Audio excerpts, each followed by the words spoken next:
Kareem Rae, your host at the One Soccer Nation podcast. Today, I have the pleasure of interviewing Paul Hamburger.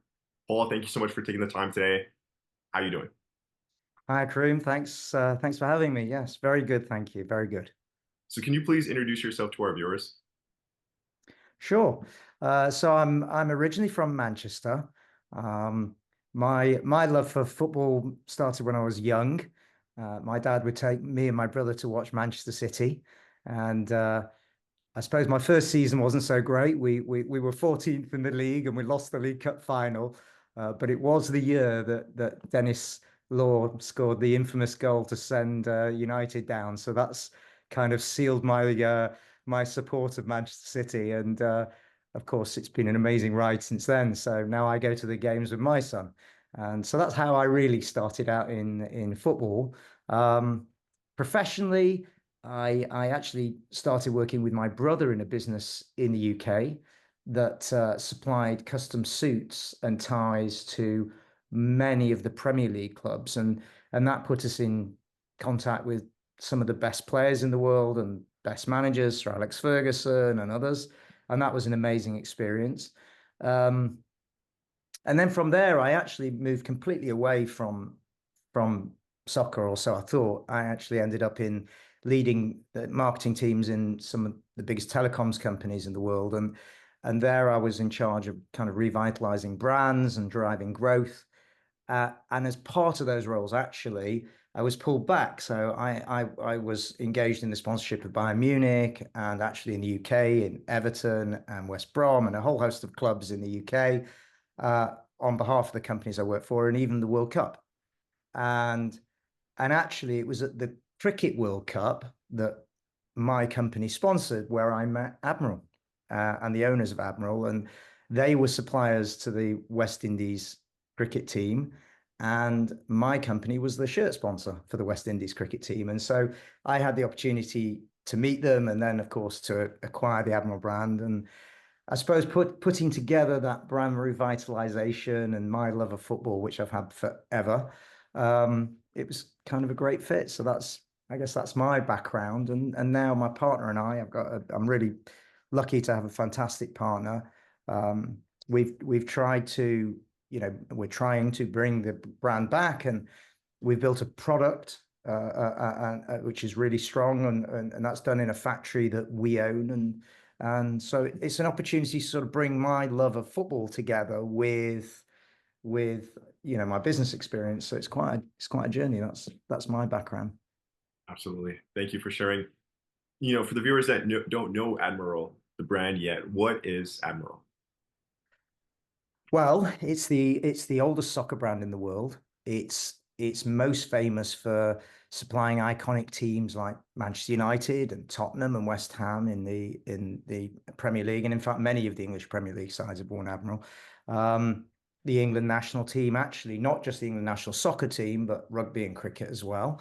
And then we came over to the US in the 70s and 80s and supplied most of the original uh, NASL soccer teams, 70% of them, and all 100% of indoor soccer in the US were Admiral. So it's got a really, it's got a really incredible history in soccer. The best players have worn Admiral. You had Pele, Beckenbauer, Cruyff, um, so really amazing names, legends of the game have worn the brand. That is Admiral's history, if you like.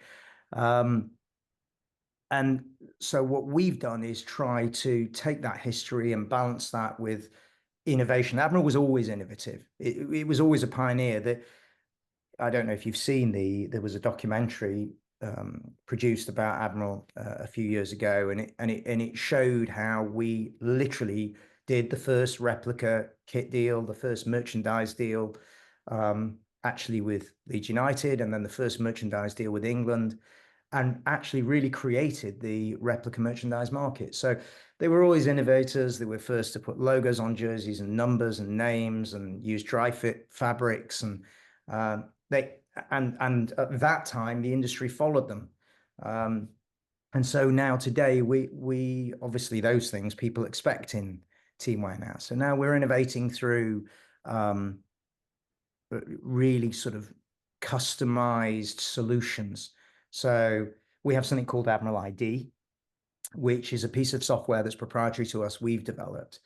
And it allows fans and teams and players to completely customize their kit, um, on all their apparel as well. So they can design, they can select their styles and the fabrics and the colors and the logos and the fit preferences, whether, it's male or female.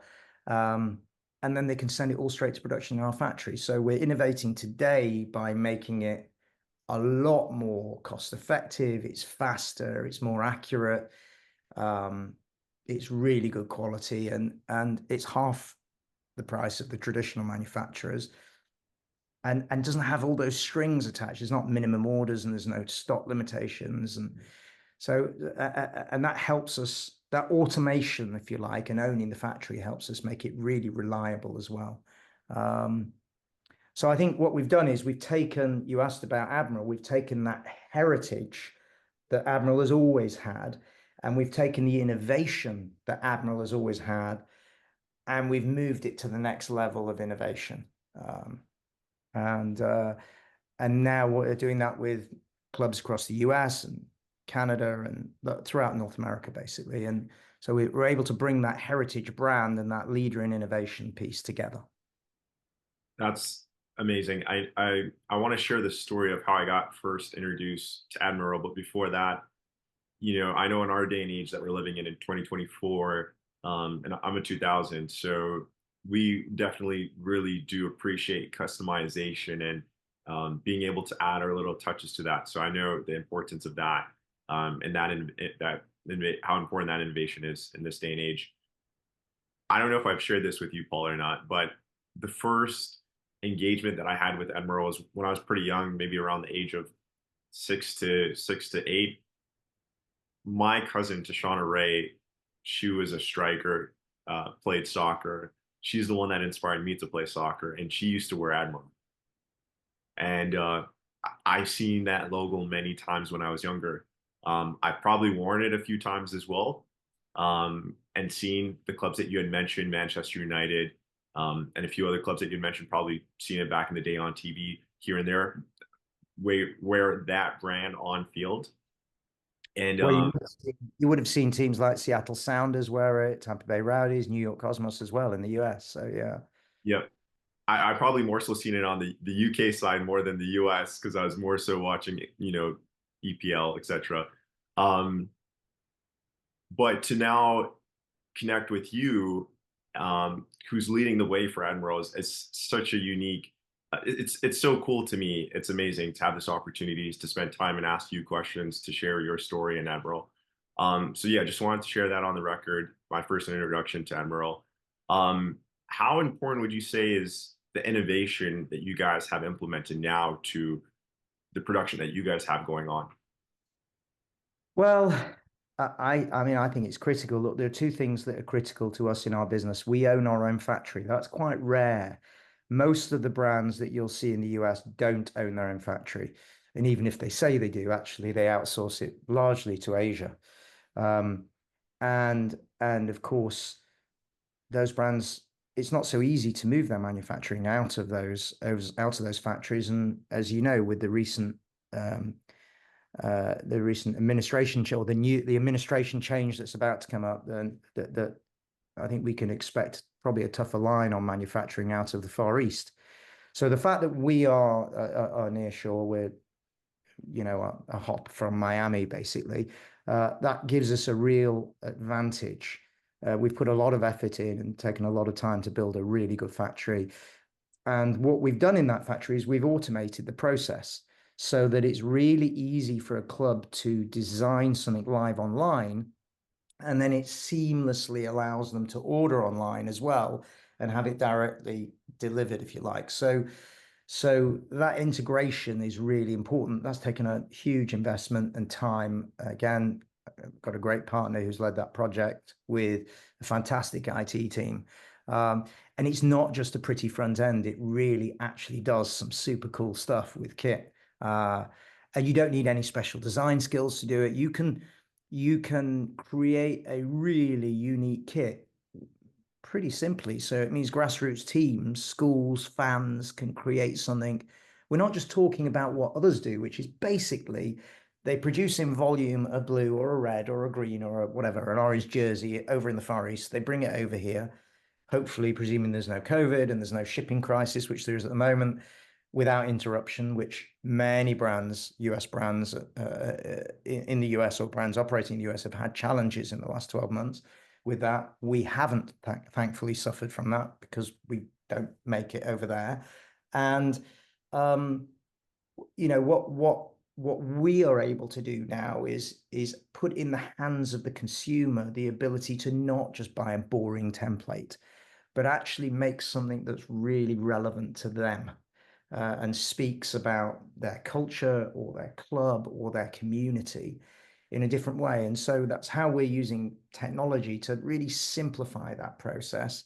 So what ID and the combination of ID and our factory allows you to do is take, at the most basic level, a design, preview it live, and just send it straight to print. And it takes all of the errors out and it makes that decision making a lot faster. A lot of clubs, they have lots of stakeholders. Maybe they've got volunteers and they've got a board. And now all of the boards can go online live, see their design, approve the design. And so it really eliminates, it speeds up the decision making. It eliminates the, errors with rosters and numbers and what have you. And also it just makes it really much quicker to produce the apparel, and allows them to tell their story as well. So the technology together with the automation allows us to really leapfrog our competitors, who might say they have this capability, but in the background, it doesn't actually work that way. Many of them, for example, if you had a club that had 100 players or 200 or 300 players or more, they would batch all of the orders for those players all at the same time and then put them into production. We don't need to do that. As orders come in live from our online platform, individual orders go straight to production. That just makes it so much faster. You don't have to wait for everyone to order. As orders are coming in, we're producing. So there's a lot of reasons that technology and Admiral ID is changing. It changes our world, but it's changing the customer service experience. And in fact, I'd really encourage you, not necessarily on the podcast, but go look at some of the customer experiences. We have like a customer reference section on our website at the bottom. Watch some of the videos, see what people say about their experience. It's just better. It's just a much better experience.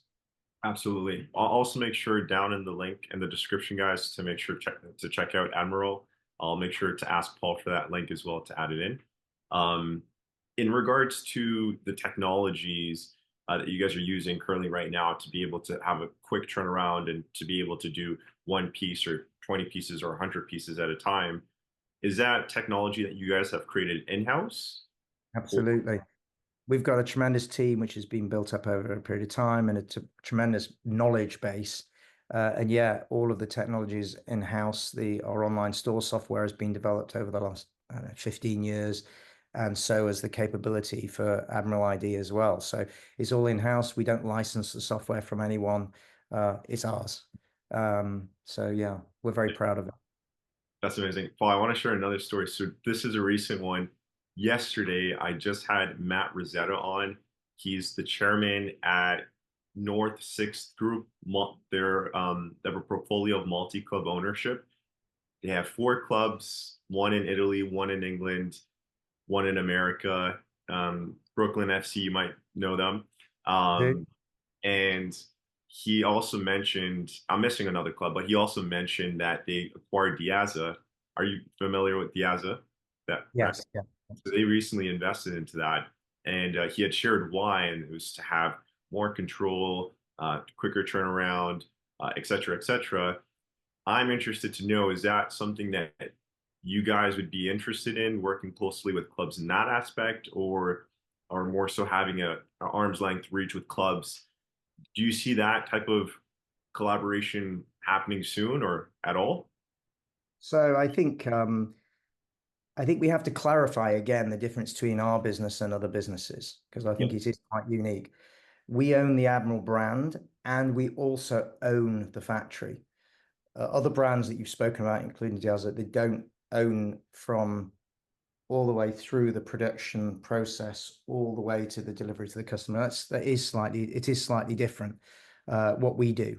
I think we already collaborate very closely with our clubs. I mean, I think look, we have a whole team of people who are there to help our customers, a customer service team, and to take orders from customers as well. But every single club of mine, every single club has my email and my personal cell. It doesn't mean they order everything from me, obviously, if they need something, because we've got a team doing that. But it means that when they need something, we're highly responsive and we're highly accountable, and my team are, because they know that everyone in the industry has access as well. So it's a very my approach. Yeah, I think if you're asking, do I see close engagement with clubs? I think we already have really close engagement with clubs. And again, I think if you watch some of the reviews that customers say, they'll say to you, well, um, the service is very personal. It's not it's a different type of service because it's very connected. So I think we're connected anyway. Do I do I you never say no to anything. I have no idea whether there'll be an opportunity to either engage and invest in clubs or clubs to invest in us. I don't know. It hasn't happened yet, but who knows what could happen in the future. Absolutely. Um, what would you say in regards to why would, youth clubs, professional clubs choose you over Puma or a Nike or Adidas? Why would they choose Admiral? Look, I think that those brands that you've mentioned are global mega brands. They're amazing. Uh, and no one can deny that. And I've not sort of drunk the Kool-Aid, and I'm not here to tell you that we're better in everything. Clearly, there are advantages to different brands, and everyone offers something different. I think we have an authentic heritage in football. I think that gives us a right to sit alongside the brands you just mentioned, Adidas, Nike, Puma, because yeah, Pele's worn Admiral, Cruyff has worn Admiral, Beckenbauer's worn Admiral. These are legends of the game, if you want to call it founders of the game or legends of the game, right? And none of the other brands that sort of the newer upstarts, like the one you've just mentioned, they'll never have that exposure to those kind of players. They haven't got 110 years of history, and history is important in our game. It's what it's that legacy of being in football and being authentic. I think it's just really important. So I think we've got that, like they have it. What we don't have is obviously the huge marketing power that those brands have, but we do it differently. I think they're really big, and they're the opposite of what we are, which is really personal. Uh, if you talk to clubs of ours and the clubs I talk to, they'll say, look, we can't always get what we want on time. We overpay for stuff. It's template kits. It's not custom and unique. And so I think people, they buy from us really for three fundamental reasons. One is the customization. We are truly fully customized. And actually, it's really hard for Nike, Adidas, and Puma to do that because they're so massive that they can't go down to single unit production like we can. Two, because we've got our own factory, they have many, many factories, mostly again in Asia. It takes a year for them to design a range and bring it into the US. I can design. I had an organization call me last week. They called me on a Friday asking for something, and they needed it by Wednesday. I said, no problem. We'll make it Monday morning. We'll ship it Tuesday morning. You'll have it Wednesday morning. And they did. Wow. No way, no way. And that was custom, fully custom. There is no way any brand that you've mentioned today can deliver that. Not a chance. So we're confident of that because we own the factory. And when you own the factory, they don't. As much power as they have, they've got hundreds of factories, but it's just not the same. It's not the same. So I think people buy from us for customization. They buy from us because we own the factory, which means we're flexible, we're in control, we have control of the quality. I think they buy from us because our pricing is really good as well. That's helpful. Um, and I think they really like the online systems that we have that put them in control. If you buy a product through Nike, Adidas, Puma, you have to really buy through a local retailer who adds quite a big markup to the product for the benefit of putting a logo and a number on the jersey. We don't add that markup. So the club, effectively, we're turning the club into the retailer. They keep that markup. That's a revenue stream they've not had in the past. And now they do have the revenue stream. And that's paying for travel and scholarships and coaching ed. So it's really valuable to the clubs. So I think those are the main things that we offer. 100%. I think that I can be a testament as well to Admiral in regards to you, Paul, taking the time to spend with me on the podcast, that personal touch, that personal engagement, reflecting back to really just echoing what you said about that personal relationship with clubs. I think that's extremely important because I know individuals from other brands, but I'm not connected to the CEO or the owner. So again, I think that's massive. That's huge. That's an important relationship.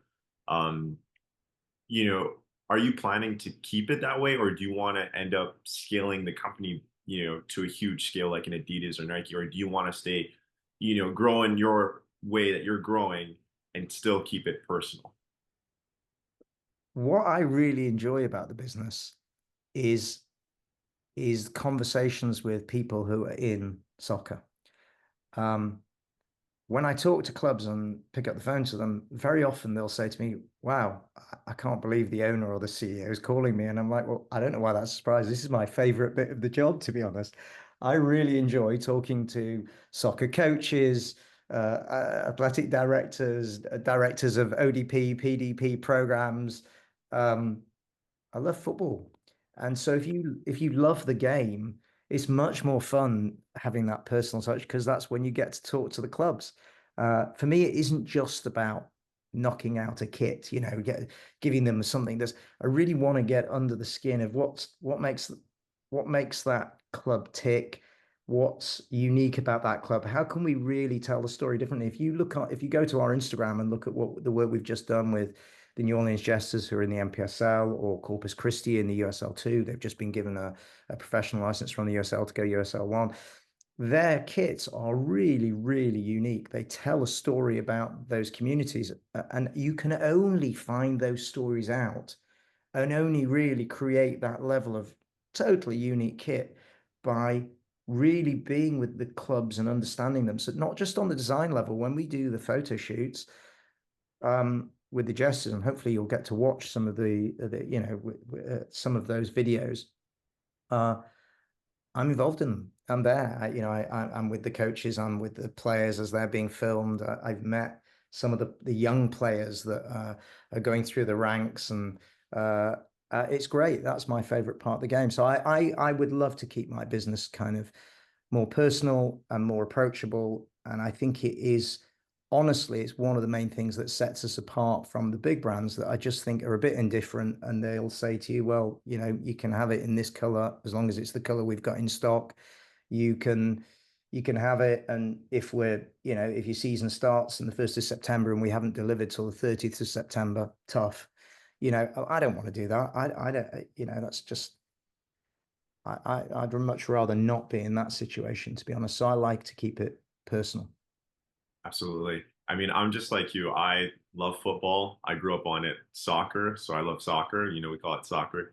But I got to Keep see, trying, by the way, to get the language right and calling it soccer. I can't help myself. yeah. I mean, I grew up on soccer, so but I'm fine with saying both. So I try to keep a balance depending on who I'm talking to. But I got to experience the real culture when I went to England back in 2018 for the first time, and be around Everton fans in their stadium. I mean, I think I stood up 80% of the time for the game Everton versus Arsenal. This is when Ozil was on the team back in that time. I don't remember what year exactly, but in the UK is when I got to truly experience the bars, the stadiums, the fans, the people that eat, sleep football. Um, and it's just amazing. I mean, you come from that background. You grew up on that. I mean, I grew up on the other side of the pond where it's not that much of it, but I loved the game. I played it since the age of 4 to 24 now, and continue to play more so on the fun side, on the men's side. But coming back, I had a question that just popped up. What would you say? I want to go back a little bit with you. How did the opportunity to acquire the brand come into play? Well, as I mentioned a bit earlier on, um, I was the chief commercial officer for a large telco, a global telco, and we sponsored the West Indies cricket team, and Admiral were the kit supplier to the West Indies cricket team. We also happened to sponsor the Cricket World Cup, and that was under my team's remit. And so I met the owners of Admiral. It was it's one of those, I guess you could say, chance encounters, and then things came together. And my brother also got involved in the whole process as well. And we just, it was timing was right. The stars were aligned, and we bought it. How long did that deal take to close? Surprisingly, not that long when you get through the due diligence, which you have to do because we own the brand between us and I don't know, more than 100 and something countries around the world. So you have to check it out that you really do own it. You own all the intellectual property. It's not a simple process, but I would say a few months to get it all nailed down. We, Wow, all the parties involved were happy to work together to get the deal done, basically. amazing. So, what It's about? not easy. The harder part, by the way, is to find a gem like that because anyone can create a brand, whatever. They can use the surname and say, oh, that's a brand. It's not really a brand. It's just a label. It's a name, if you like. To create a brand, that's what I was saying to you before, you need history. Mm, 110 years of history. David Beckham grew up, playing football in Admiral, right? The incredible young generation of Man United players grew up that played under Alex Ferguson. They grew up wearing Admiral. So, it's ingrained in soccer culture. Yeah, anyone can create a t-shirt and slap a logo on it. That's not harder. It's harder to provide decent service, by the way. That takes really a commitment to putting the customer first and also to building a really good infrastructure and a really good team. But what Admiral has is that just unbelievable brand value, which is amazing. It's got that heritage.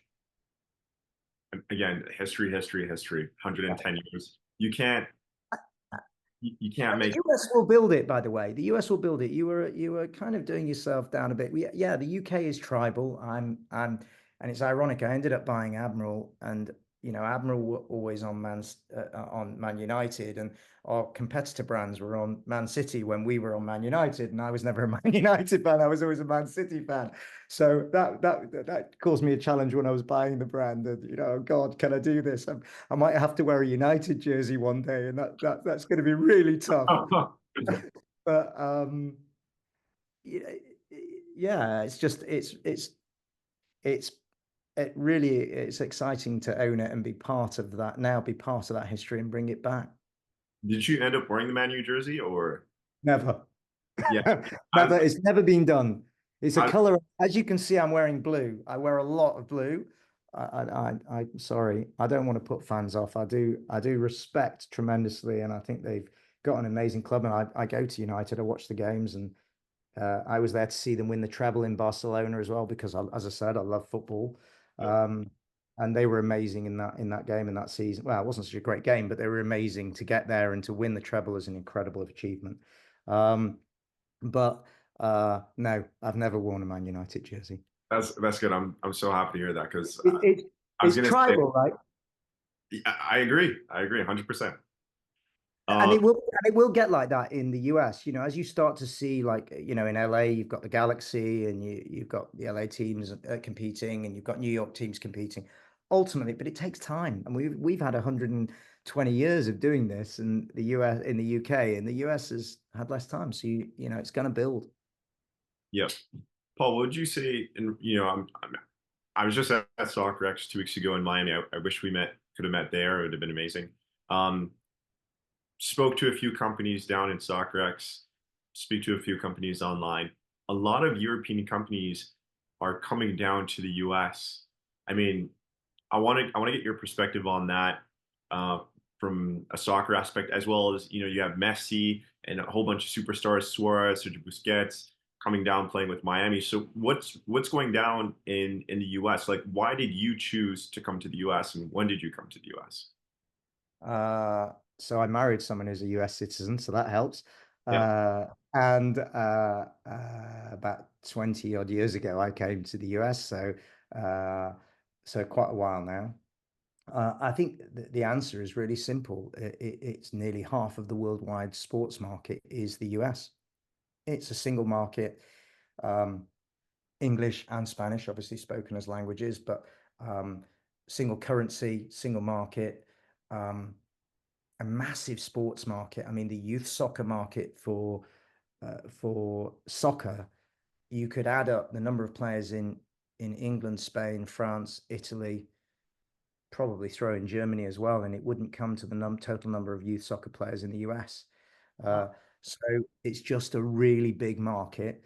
And although it's not as developed at a pro level yet, I've always believed that America's an amazing place, and it's just an amazing country. It is still the land of opportunity. If the Americans want something to happen, they make it happen. You know, if you, they got someone to the moon, if they want to win a World Cup, America will win a World Cup. They just got to put their mind and their effort and their resource back really, really behind it. Um, so I think there are challenges to the game, but I think it will be. I always thought it would be massive, and it is, and it's growing. Um, so, we don't lead in everything, by the way. We followed you in women's soccer, and women's soccer is now really growing in Europe. But actually, it was the US and Canada that drove that game for a long time. Um, so I think the US is a really important market for sportswear. I think that you've got now the World Cup coming up. It's going to be a massive opportunity for everyone involved in the game. Um, and I think for European brands like us coming over, look, I've been in the US with Admiral for 15 years now. So I think we've got a bit of a head start there. I also, as I've said throughout this interview, I think having the factory makes a massive difference. If your brand's from Germany and Italy, but you're really making your product in China and then you're bringing it back through China to Europe to then the US, you add cost, you add lead time, you lack flexibility, and you just don't have the capabilities that we have, basically. So it sounds easy to bring a brand into the market. It isn't. And because it's not easy to deliver really good service. A lot of people say it, a lot of people promise it to clubs, and then they just can't commit to delivering it. And I think if you make a commitment, you've got to back it with your words with actions. absolutely.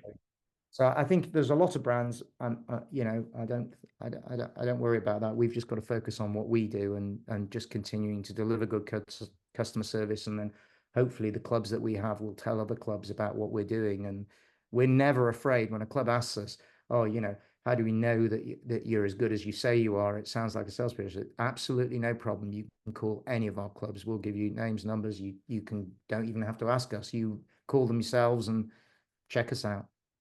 Absolutely. Okay, so Paul, Admiral's partnerships have spanned globally, from England's national team to clubs like Manchester United and New York Cosmos. How do these iconic associations shape Admiral's brand identity today? And how do you continue to appeal to fans in different regions? Well, obviously, Man United is part of our history and our legacy, uh, as is the Cosmos. And in fact, we're launching a new Cosmos range this coming year. So it's not in the past, that's very much relevant and very much a current project. We've got a number of, if you want to call it retro classics, that we still offer in the marketplace today. Uh, we we've relaunched our lifestyle range into the US, which is based on many of our classic retro designs.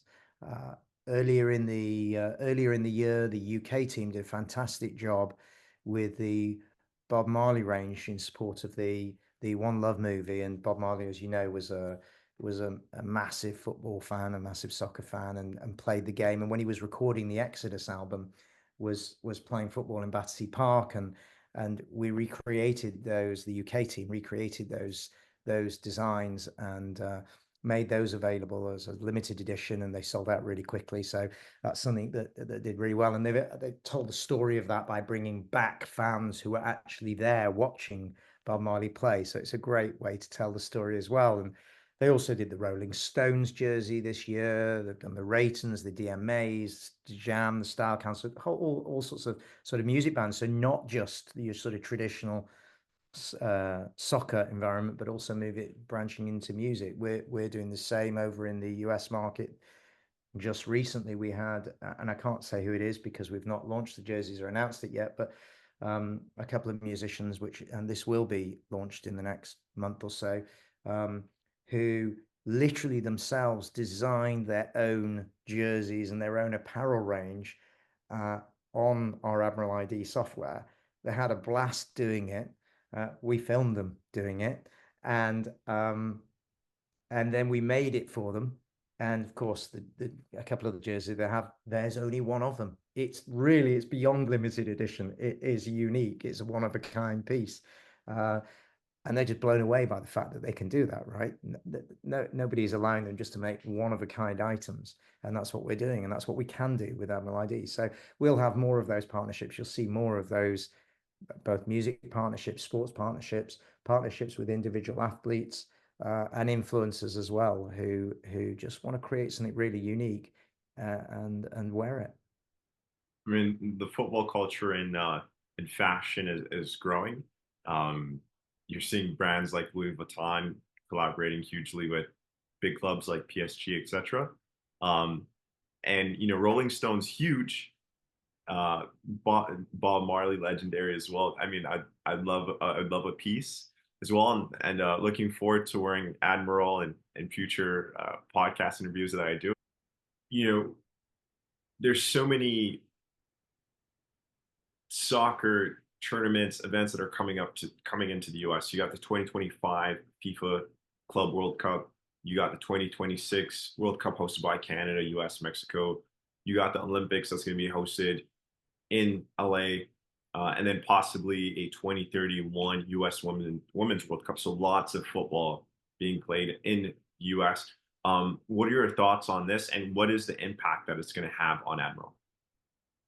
Well, I think it's well known that every time there's a World Cup, the sales of sports wear in the US just massively spike. So we all know it's going to have an impact, but nobody can say exactly what impact it's going to have. But we all know it does, and you can look at every World Cup over a period of time now that shows that there will be an increase in sales.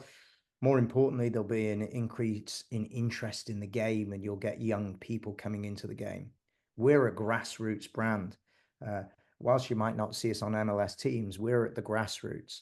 And at the grassroots, where you might have organizations that aren't pay to play, which is, of course, the model in the US in many cases, but organizations that have to make it affordable for kids to play soccer.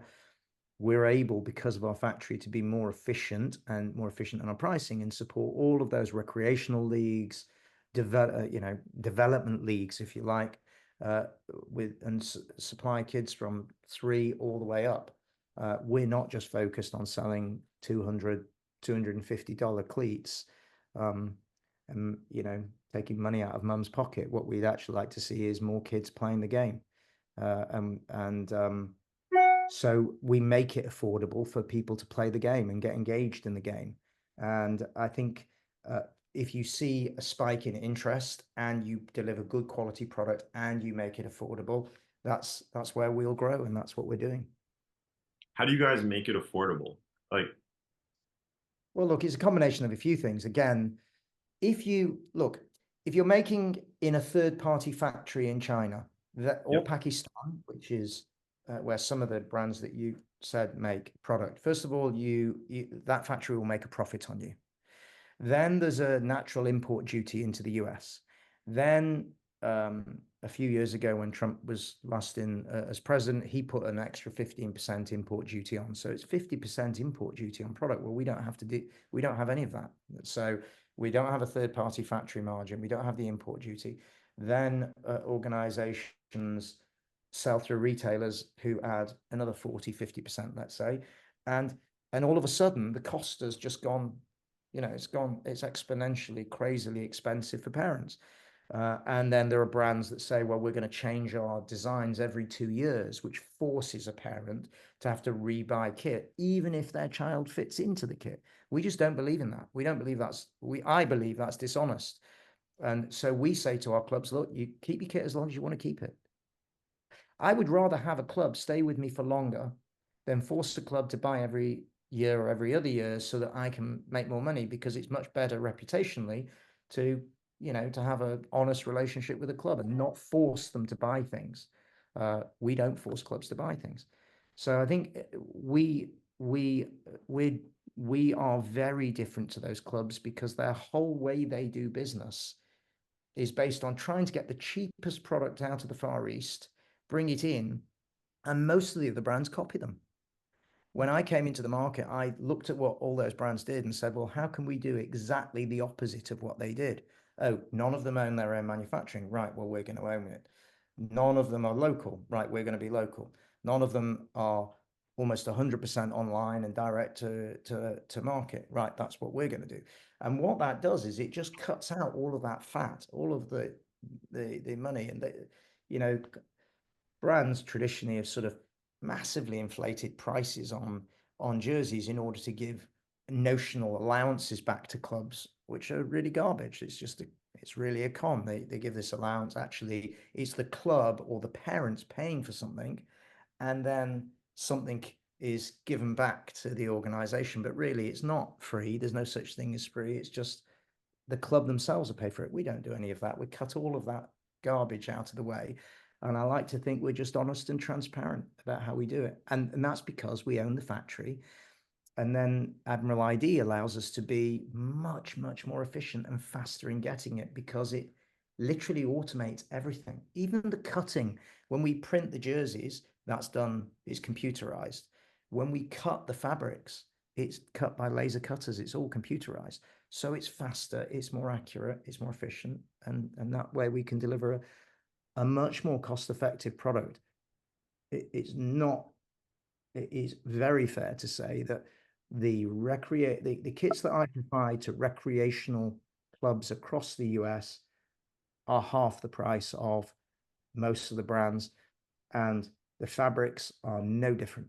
They're just no different. Understood. It always goes back to the owning the factory.